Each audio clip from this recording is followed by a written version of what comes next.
It was raining the day I stood in that dim room, my hands folded so tightly that my knuckles felt carved from marble. The fat drops splattered against the window panes, erasing the traffic beyond in slow-moving rivulets. Before me sat 3 professors, the review committee, barely disguising their collective impatience as they paged through my portfolio and read my proposal aloud in halting, dismissive tones. An in-depth study of the acoustic dynamics of hand-carved violins with practical application in luthiery. Professor Grazzi's voice was calm, a little too calm, the kind that sucked the warmth from my confidence. You're proposing to handcraft instruments rather than utilize industrial methods? I nodded. My tongue felt thick and useless. I glanced at the floor. I forced out. I believe the human touch, guided by intuition and tradition, creates something unique. Rome has centuries of history. Professor Bellini, whose eyeglasses conned the overhead lights, smirked faintly. That history is not our concern, she said. This is a modern conservatory. Our research must serve music as a science. My cheeks burned. But the best instruments, the ones that endure over centuries, are products of art, of patient care, not machines. Professor Russo, the youngest, swiveled in his chair and grimaced. Would you really spend these resources, this grant, on quaint nostalgia? There's no future in hand tools and old wood. They told me it was lovely, charming, almost poetic, but frivolous. There were cleverer, more deserving students, they said, a word so sharp I felt it like glass under my nails as I slid them anxiously across my portfolio's edge. They refused my proposal, politely, almost mechanically. The rain was heavier when I left, my shoes squeaking in the tiled hallways. The world outside washed out in a gray shimmer. I had prepared for this moment for months. My parents would be waiting, expecting good news, expecting some step forward toward some stable, reputable path. All the tension of hope and dread condensed into one sick, weightless feeling in my stomach. The street outside the conservatory was lined with old plane trees, leaves already yellowing in the autumn downpour. I walked quickly, dodging puddles, tugging my coat tighter to keep the chill from my bones. Down the alleys, laundry flapped on ancient iron lines, and the silhouettes of neighbors hunched together under umbrellas. Already I imagined their voices, my mother especially, gentle, resigned, careful to mask her disappointment, and afterward the conversation would leak to my aunts and uncles, to Marco across the street, to the whole scaffolding of faces that knew me as a clever but impractical child. I arrived home dripping, portfolio held awkwardly under my arm, and attempted to slip inside quietly. The small apartment was warm, but seemed to shrink with every step I took. My mother hovered over a simmering pot in the kitchen, apron strings undone. My father was at the table, hands wrapped around an espresso, reading the paper. She turned, smiling, her face radiating hope. "How did it go, Antonio?" For a second, I saw how easily I could lie. I could say they needed more time, or that the decision was deferred, but my mouth shaped the truth before I could stop. "They didn't like it. I'm sorry." My father's lips twisted in a way I hated, a look obscene after failed math tests, after broken promises, pity laced with disappointment. His voice was heavy. "They said no again?" "I'm trying," was all I managed, taking a seat at the table with my head lowered. I felt young, too young, all over again.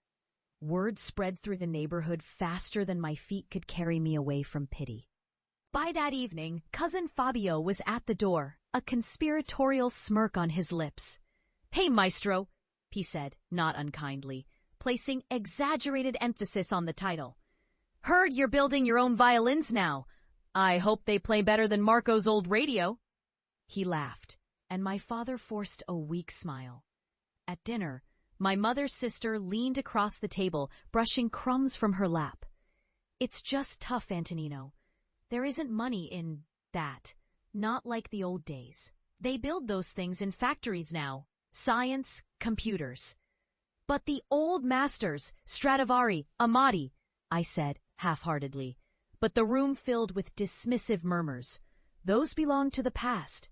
These days, musicians performed on sparkling carbon fiber marvels, precision milled and lacquered to perfection, every imperfection engineered out of existence.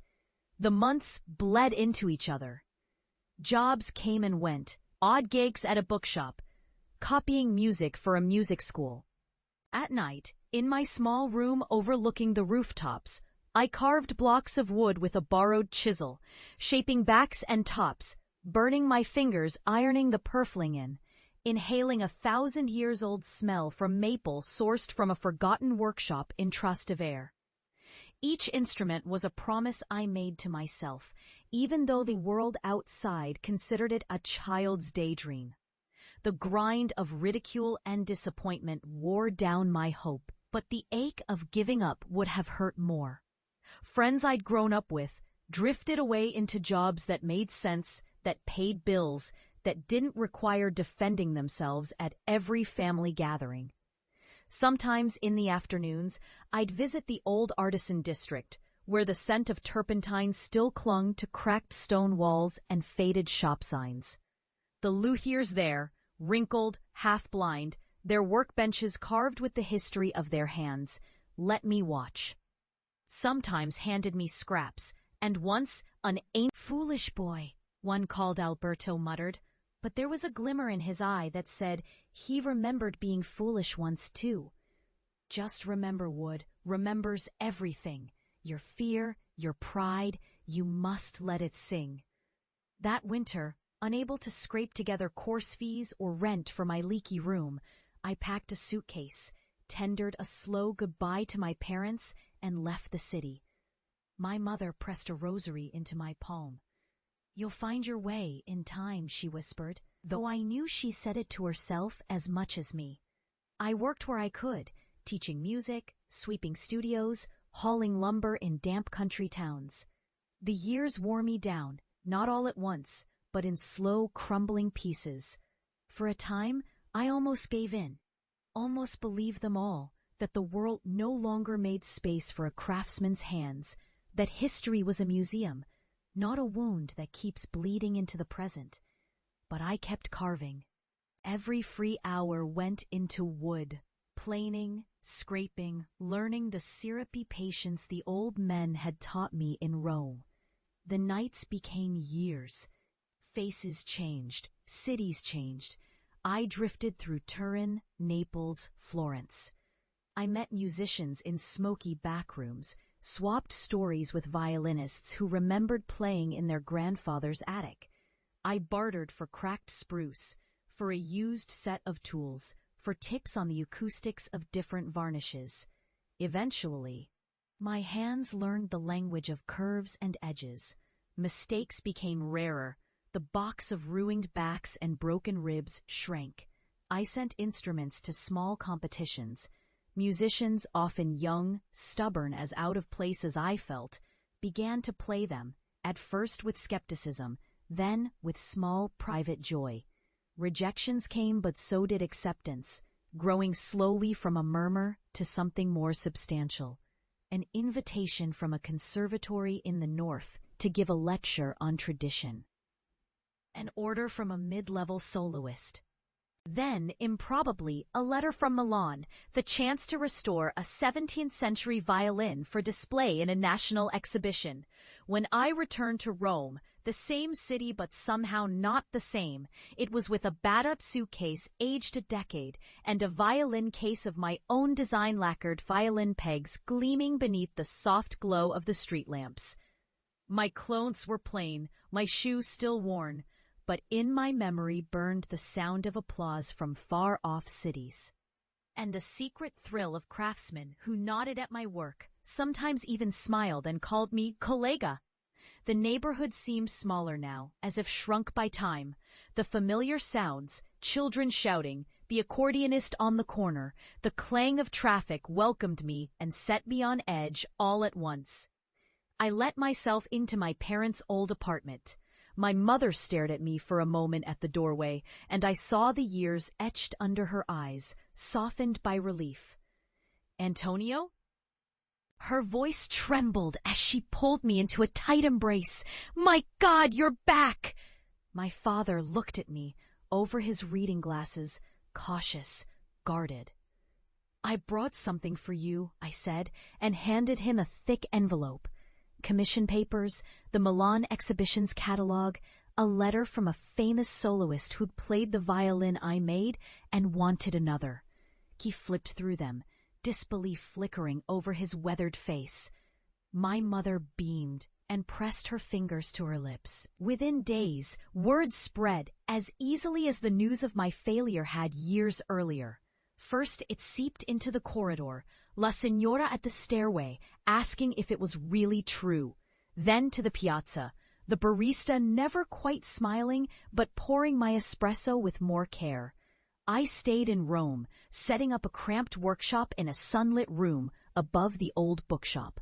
People arrived in twos and threes, most out of curiosity, some with forgotten cellos or battered guitars under one arm. Fabio stopped by, peering around the clutter. "So it's not a hobby any longer?" he joked, but something like respect curled the corners of his lips. He set his hands on a half-carved viola. "You really made this?" "From scratch," I said, tapping the grain with my thumb. Every curve. The big moment came sooner than I expected. Word arrived that the National Youth Orchestra, an ensemble with roots stretching into Rome's aristocratic past, would be debuting a new work at the Santa Cecilia Hall. They wanted to commission a set of violins. Not just any set, but hand-carved, uniquely Roman, shaped by tradition. When the first ones were finished, 2 violins, a viola, and a cello, I carried them myself to the old conservatory for inspection, stomach twisting as I rang the doorbell. The same committee that had rejected my proposal so many years before sat in the echoing foyer. Professor Grazzi appeared older now, thinner, with liver spots on the back of his hands. Professor Bellini still wore those sharp glasses, although she looked like she had lost a step, distracted as she leafed through documents on her permuted desk. Professor Russo greeted me without memory, waving distractedly. They examined the instruments, skeptical at first, prodding at the F-holes, scrutinizing the gleam of the varnish, weighing them in the hands as if guessing the intent behind every decision carved into the wood. A young violinist from the orchestra hoisted one to his shoulder. He played something small, a thrumming passage from Vivaldi,